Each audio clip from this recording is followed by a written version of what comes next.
Alec, I loved having you on the show, but the reason why I sent you that text last night or 2 days ago, you're New England Patriots. And I've been on the Patriots bandwagon since the minute they drafted Mac Jones. And as soon as free agency took place, when Bill Belichick, because this was his first season ever, spending the way he did, there was some inclination, that some feeling that you just knew, no matter what he did, there was a reason. And because it had a reason, it was going to pan out nicely. And I thought they had one of the best drafts. They had one of the best free agencies. And I've always loved the Mac Jones pick because it stinks, and this is across all sports. The best players always go to the worst teams. They never have a chance. And some players are even their careers are ruined because of it. And Mac Jones falling to this New England Patriots team. This has been a absolute blessing. And it has had the turnaround and the successor of Tom Brady quicker than I think all football fans, let alone New England Patriots fans, had ever expected. And because of this quick turnaround, it has led now to a 5 or 6 game winning streak. Seven. 7 game winning streak. 7 game winning streak, beating some of the best talent in all of football. And I talked about it with you earlier, and we'll talk about it later in this discussion. But to focus on now, the question on this banner below, Alec, are the New England Patriots the best team in football? Because I think there's an argument to be said that they are. Well, here's how I'll say this. In their 7 game win streak, they've shown me a lot because they've played a lot of different teams. Now, they have gotten lucky because I do think they've gotten some breaks in their schedule. But they've needed high scoring games. Okay. They scored 54 against the Jets, 27 against the Chargers, 45 against the Browns, 36 against the Titans. Okay. You want to have a low scoring, you need your defense to show up. 13 against the Jets, 6 against the Panthers, 7 against the Browns, 0 against the Falcons, 13 against the Titans, 10 against the Bills. Yeah. There's a few things that I've learned over this win streak. Is one, it doesn't matter if it's at home, on the road, against a high octane offense, against a gritty, hard nosed defense. This Patriots team has the ability to match up against absolutely anyone in the NFL. Yeah. And their ability to make up for injuries, their ability to have a high power passing offense, the ability to barely pass the ball like they did yesterday in arguably the hardest environment they're going to face all season in regards to Buffalo being loud and the wind being ridiculous. Yeah. They still found a way to have a game plan, consistently executed it from start to finish, and were able to beat one of the better teams in football on the road on national TV. That's not easy. Now, are they the best team in football? I would love to revisit this question in 5 weeks because that's when the playoffs actually starts. And, hopefully what we're seeing now is what we see going into the playoffs. But this is all I can say about the Patriots right now. They can beat any team in this league. Their defense can match up against any offense in the NFL, and their offense can put up just enough points against pretty much every defense in this NFL to make up for a victory. Their front seven. Okay, let's start in the front. Kachuk, I say his name wrong all the time. Godchuk and Barmore. 2 300-plus pound monsters who can move in both gaps. Force a double team, are impossible to block in the one-on-one, and are extremely aggressive in the run game. You go to the edge, you got guys like Uche Winovich and who's the other guy on the other side? Wise on the other side of Judon, who rushes the passer every single play. In the second level, you got monsters like Juwan Bentley, multi-purpose linebackers Kyle Van Noy, Dante Hightower. You just got Jamie Collins back. You can move some guys in multiple fronts to stand. You got Kyle Duggar, who can play anywhere you want him to. He wasn't even playing yesterday, and the Patriots defense still looked great. And he has 5 or 6 guys he can throw out in coverage outside of the guys I just mentioned to shut down any receiving core in football. This is the most balanced. This might be the most balanced Patriots defense I've ever seen, and they traded away Stephon Gilmore. You know what I'm saying? That's crazy. It's crazy, but it's true. When they added Matthew Judon, I remember when I was on your show, Tom was here, James was here, and you guys asked me who was going to be the team MVP. And I said Matthew Judon because I thought his presence was going to completely change this defense. Because before he signed in New England, their entire team was a bunch of gap guys. Yep. No one that really blew anyone away. No one that terrified, the offensive line. They just said, okay, he can cover the A gap. He can cover the B gap.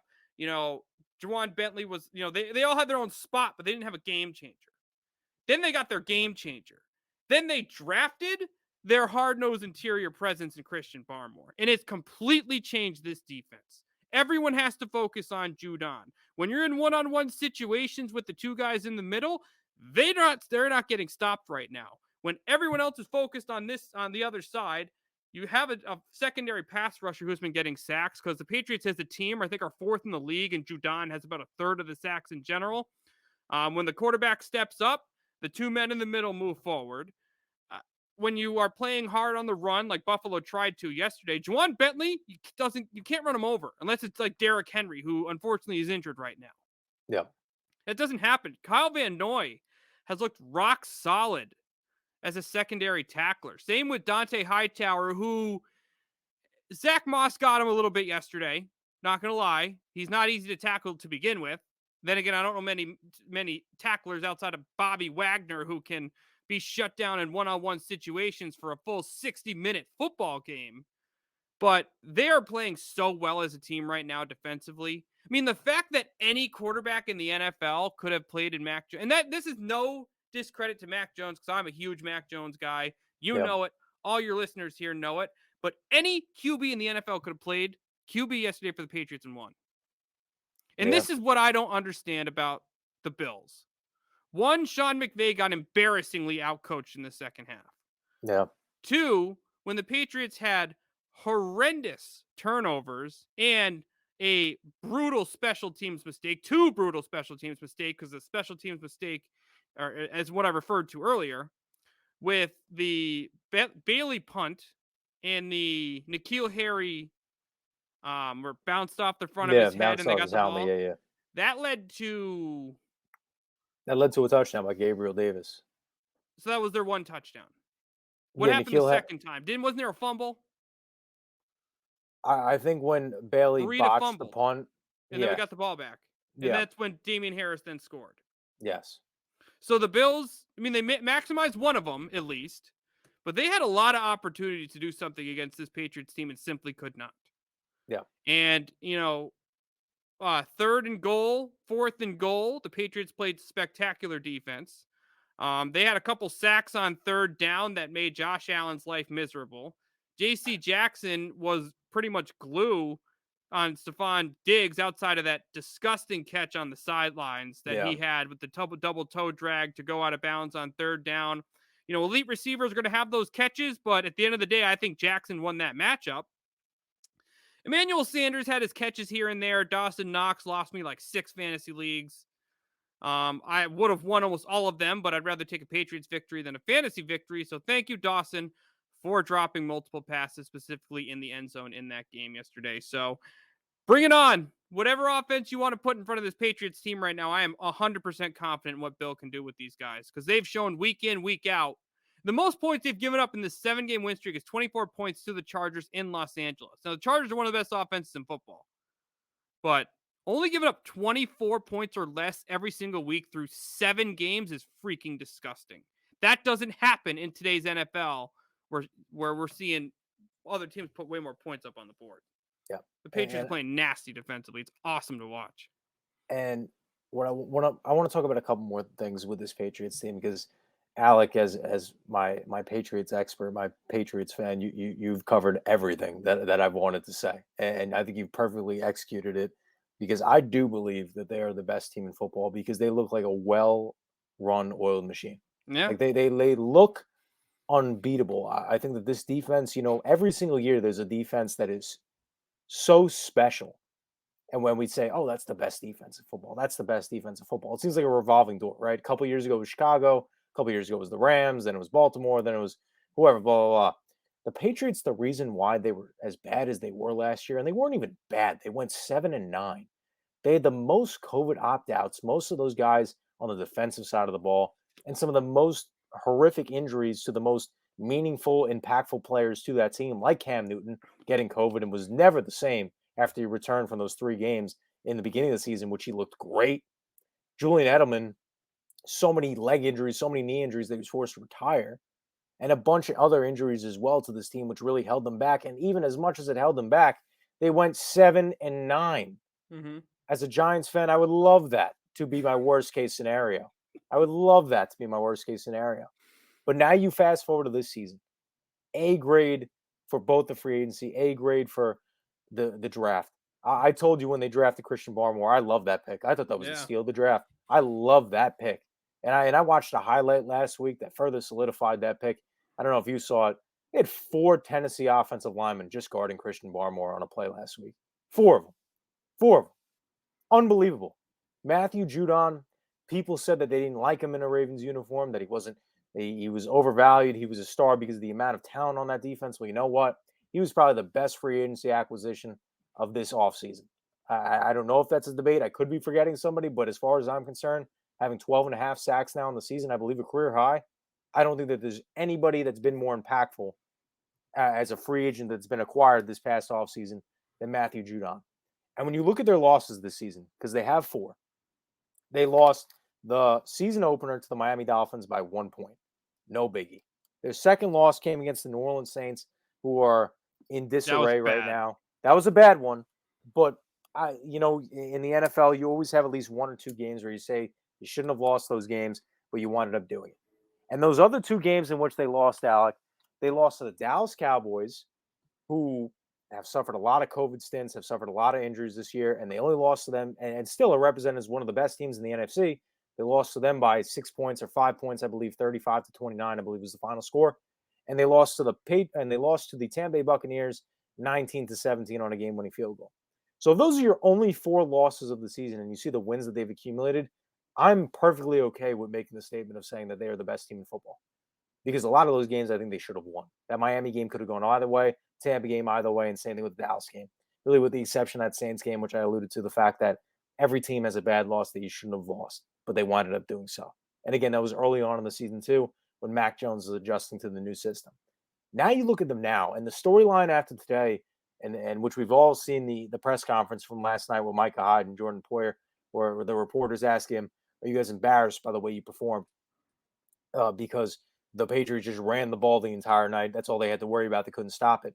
I think the better question to be asked is this: is that offensively the Bills did nothing. The Patriots handed them a touchdown with N'Keal Harry botching the punt return.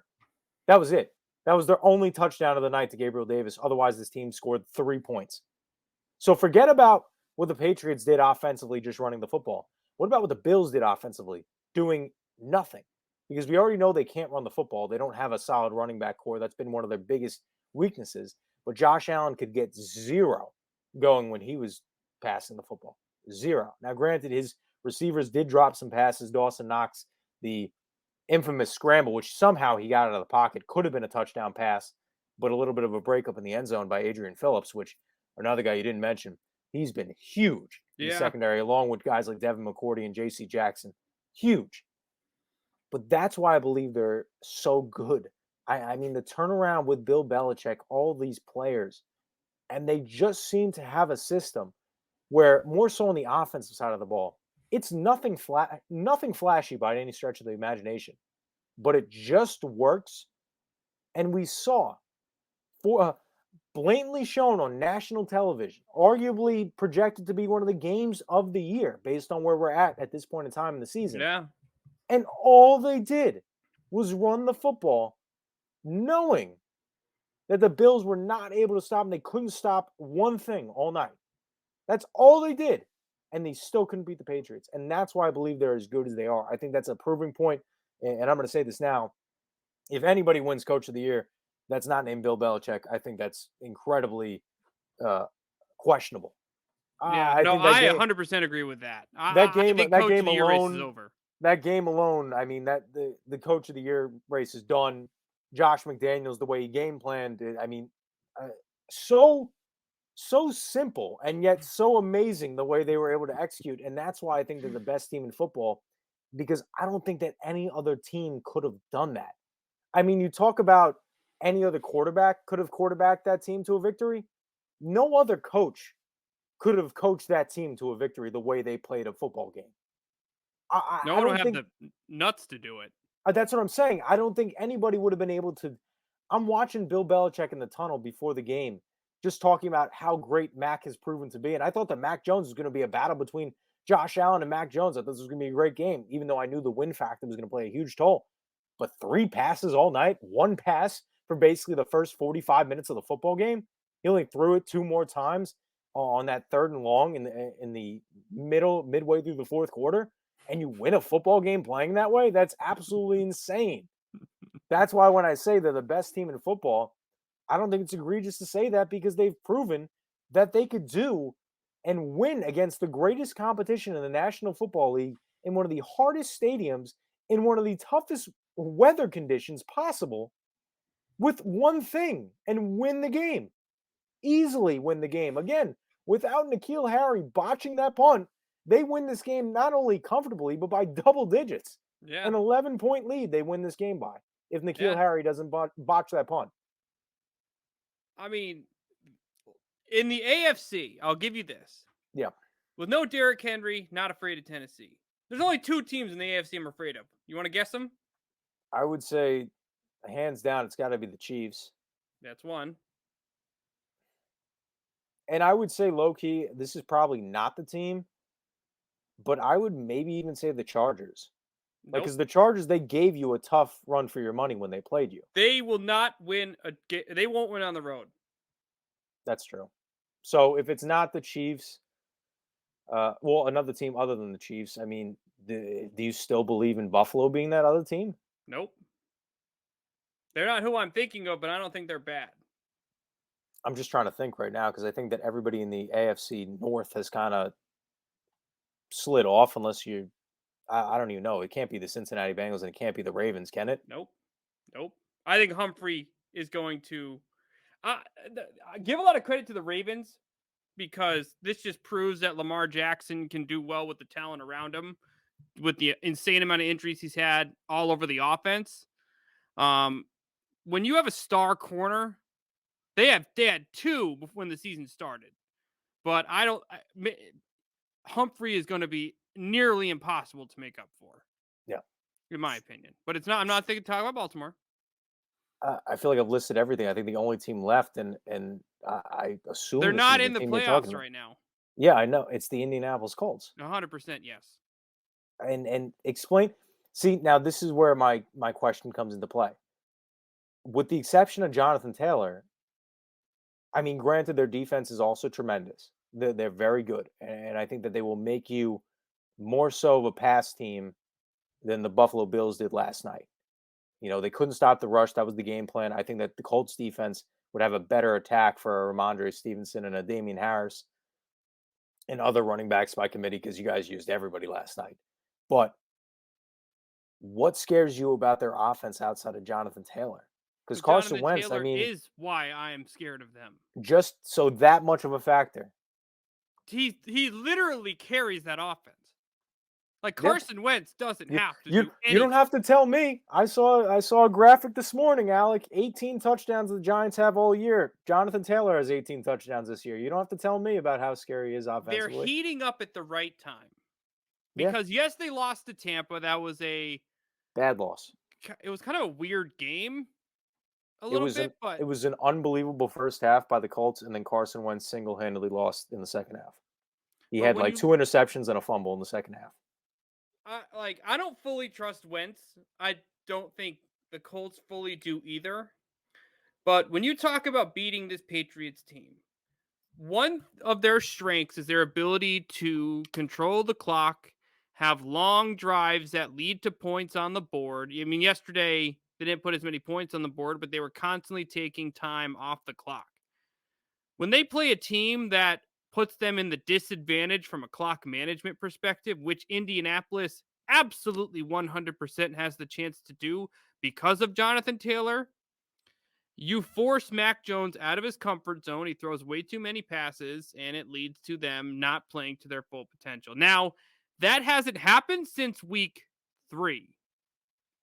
because the Patriots defense has been so unbelievable that they haven't been really stuck in that situation. But there's really not many players, in my opinion, who can put the Patriots in that position. And I think one of them is Taylor because of his dominance running the football. Now, when you look at the Patriots, they, after yesterday, might have one of the best run defenses in the NFL because statistically it was Buffalo. And of course, when they three ground and pound offenses, they don't win that football game. But I think with Barmore, Godchuk, and some of the other linebackers in New England, they do certainly have the pieces to hopefully slow him down. But their interior offensive line, their power running offense, their head coach putting together these power run schemes, and their defense also being very solid from a run defensive standpoint with DeForest Buckner and Darius Leonard, they have a team that is built to win in the playoffs. They have a team that's built to win cold weather games, which they'll have to play when they go on the road in the playoffs because they won't have the access to play in their dome unless Tennessee loses pretty much every game for the rest of the season and they win their division and get a home game in the first round. But Indy's built to win in the cold, built to win in the playoffs. The coach that's won in the playoffs before, of course, he was an OC at the time with the Eagles, but remember Tom Brady's last game in New England? Why'd they lose? Because they could not stop Derrick Henry. Yep. Ground and pound, good defense, well coached, and that's exactly what Indianapolis has here in 2021. I mean, we'll see, right? Because we get to see this matchup 2 weeks from now when the Patriots go to Indianapolis and face up against this Colts team in a, what kind of will be the telling tale as this season does come to a conclusion. And Alec, you had stated earlier as we round out this New England Patriots segment that you don't want to say you want to wait 5 weeks from now to answer this question: are the New England Patriots the best team in football? But let me ask you this instead. From what you've seen, they've taken out Buffalo comfortably in a way tougher environment that they will have to do when they face them later in the season in their own home. And you talked about the fear factor of Jonathan Taylor alone in Indianapolis, and we'll see that 2 weeks from now.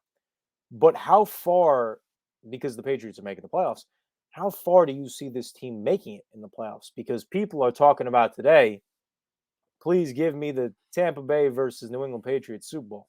And everybody goes to knock against it and say, oh, well, Mac Jones is a rookie quarterback. Well, you know what? With Bill Belichick, I think that factor gets immediately declined. Because we saw yesterday, he didn't even use his rookie quarterback and still managed to win in the toughest environments possible. Yeah. One of the best teams in the AFC. So I think that statement gets completely eliminated when they talk about Mac Jones being a rookie quarterback. So with that being said, we brought up 2 AFC teams. I think the Chiefs more so than not than the Colts. But how far did this team make it, in your personal opinion? I think this team absolutely has the chance to go to the Super Bowl. I do, because they have the coach. I mean, Mac Jones hasn't exactly played in any playoff games. I mean, obviously he has the experience at the college level winning a national championship, but we've seen in years before that if you have the ability to establish a game on the ground, win clock management, have a great defense and a very solid head coach, you have the chance to win many playoff games. Right now, the Patriots, obviously, if the playoffs ended today, would have the home field advantage, giving them a bye in the first round, which will only help them. Teams having to travel to New England, again, will only help them. My only concern with New England in the playoffs is Mac Jones doesn't know how to play in cold weather. And yeah, did you see that tweet that resurfaced from like 2015 that he tweeted out that he's never seen snow before? And that's where I think that's why I'm hesitant to say anything. Yeah. Because one, I don't want to jinx them because they're playing spectacular right now. Two, they are consistently proving that they can win no matter the environment nor the matchup, whatever's going on. Their bye couldn't be coming at a better time. Yeah. The true tests happen after the bye, but if you were to tell me put the Patriots against any team in the NFL right now, I think the Patriots have a chance to win that football game. I'm not going to jump the gun yet because Mac's never played in the playoffs and Mac has never. I am worried, seriously, if the Kansas City Chiefs come to New England in a cold weather game and Mac can't throw, they're going to lose. Really? Even with the way the Chiefs have played offensively this year? Are they going to run the ball 44 times against the Chiefs? I mean, if the game plan works, do it. But I am very concerned at the fact that he does not know how to play when it's cold, and he needs to figure it out quickly because Bill made it very clear running the same play over and over and over and over and over again that he wasn't going to put his QB in a situation he was not comfortable with. I And think, having to yeah, pass in those conditions when he's never been there before is something he needs to learn. Now, Belichick's going to make him practice every day outside. It could be a hurricane, and he's going to be out there practicing. Doesn't matter. Bill will find a way to get over it. yeah, But if a team comes to New England and Mac is shivering and can't move and can't throw the ball because he doesn't know how to in that temperature, that's where I'm concerned as a Patriots fan. But there is not a single team in the NFL that I'm saying with confidence the Patriots can't beat. yeah. Because put Kyler against them. I mean, I'm not a huge fan of the defense in Arizona. Also, head coach and QB have never played in the playoffs before. Green Bay, punch them in the mouth. We won't punch back. Don't count out Brady in the playoffs. Who's going to be healthy in Dallas? The Because Rams are questionable. Rams are questionable and they're not proven as a unit. Stafford's never played important games late in his career. I mean, all the signs point to the Patriots being there, but I'm not going to jump the gun yet because it is way too early, as I've learned seeing multiple Patriot teams win a Super Bowl. But I'll say it to this right now: if I had to do power rankings based on Week 13, the Patriots are number one. Yeah, And I hope everyone on this team can stay healthy and be here ready for the playoffs because we've seen what 1 week can do. Look at the Tennessee Titans. yeah. Now, I don't think the Patriots are reliant on one player as much as they are. Like, I think the Patriots are pretty well built.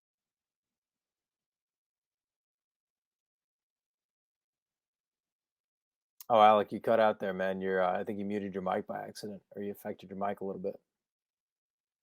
No, I can't hear you.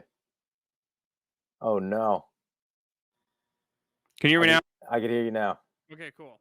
Yeah, I was just saying, like, anything can happen on a weekly basis. You yeah, know, you look at a team like Tennessee. I know Patriots aren't as reliant on one player offensively as they are with him at the running back position. But when you look around the league right now, Tennessee's not as scary without him. Uh, Obviously, you can't sleep on Kansas City, who I think just bored and waiting for the playoffs to start at this point. But my Week 13 power ranking number one is easily New England. And yeah, I am beyond impressed with what Belichick has done these last 7 games. yeah. I would say to conclude this Patriots segment that I completely agree with everything that you stated, and that for me, why I'm so high on this New England Patriots team is that, especially to reach the Super Bowl. And again, I don't want to jinx anything for you. Granted, they've been one of the more relatively healthier teams this year. Really, That their too. only notable loss that I can really think of, and again, I don't watch the team as closely as you do by any means of the imagination, by any stretch of the imagination. It's probably James White in Week 2. I It's was just probably the about to most say notable that. loss this season. So knock on wood that they stay healthy. But again, it's just because the AFC, when I look at it, you named about 7 teams in the NFC that are really competitive. You really didn't name much in the AFC really to fight against this New England team, with the exception of, really, I know you named the Colts, but I think more so than anything, the Chiefs. And they've looked very questionable at times as well. People They're want to talk winning about lately, though. they're winning, but they're not really playing any great talent. You know what I mean? They're not Yeah. really No, that playing the makes best sense. of Their division's awful. they're not playing the best of talent. So we'll see what happens. I think they make it there. I think they can do it. We'll see what happens. We're only in week 13. They're, like you alluded to as well, perfect, beautiful time for a bye week. Beautiful Colts time for a have bye one week. too. Colts have one too, so they're both going to be well rested. Patriots will travel for a week 15 matchup in Indianapolis against the Colts. And Alec, you'll see, really, because they beat Buffalo. The Colts are the last remaining tough opponent um, on that game schedule. I know you play Buffalo again, but you saw what you did to them once. Why couldn't you do it again at Gillette Stadium? Yeah, Buffalo's also there. Have you seen their schedule? Yeah, it's tough. That's why when you said earlier about, uh, Buffalo potentially not being able to regain traction and win that division, I completely agree with you being a 7th seed, because that's basically the path they're headed down right now. And if they were to win, well, the AFC as it's constructed right now is not going to be what it looks like No, in the playoffs. The Tennessee will not be the 2. no. I think the Colts take over. I think the Colts take over. So wait, who does Tennessee? Let me find it. Schedule. Tennessee plays Jacksonville, Pittsburgh, San Francisco, Miami, and Houston. So that's very, very easy. That's not tough at all. But it's I think they actually have the easiest remaining schedule in the NFL. I mean, they did lose to the Texans. The thing is that they just have nobody out there, and the games in which Ryan Tannehill has had to play quarterback, they have proven that they just cannot win football games. Yeah. When Ryan Tannehill has to play quarterback. And granted, they've been without A.J. Brown and Julio Jones, but even before that, without Derrick Henry as their running back, Ryan Tannehill does not look good. And their O-line in general doesn't look that great either. They were a team that valued early draft picks in having a very... I mean, they had, at one point, Conklin and Lewan, who looked like one of the best tackle duos in the league. They brought in the former... Roger Saffold. Yes, the Ram. Yeah. And they just look... I mean, obviously, Conklin's not on the team anymore, but they don't look good. They just look old. Yeah. Well, they are. Taylor Lewan is drafted in what, 2012, 2013? Something like that. So they're definitely an older team. And again, to wrap up the segment, I agree with you on your Pat statement. I think that they will be there. And I don't want to jinx it anything for you, but it's just crazy to see. I don't know if you watched the show last week. I had Fonz on, and the despair and disgust in his eyes at the same time, because we brought up who's the best team in the AFC, and that was when Baltimore didn't take a loss to the Pittsburgh Steelers in an ugly fashion, the Patriots and the Baltimore Ravens, and we both kind of agreed that the Patriots are back. Yeah. And I think that's safe to say that they are back, and they're back for a long time. He messaged me last night. He sent me a screenshot of like the stats page on ESPN. Yeah. And it just said Mac Jones 2 for 3 for 18 yards. And he's like, how do they do this? He's like, I hate them. I love it.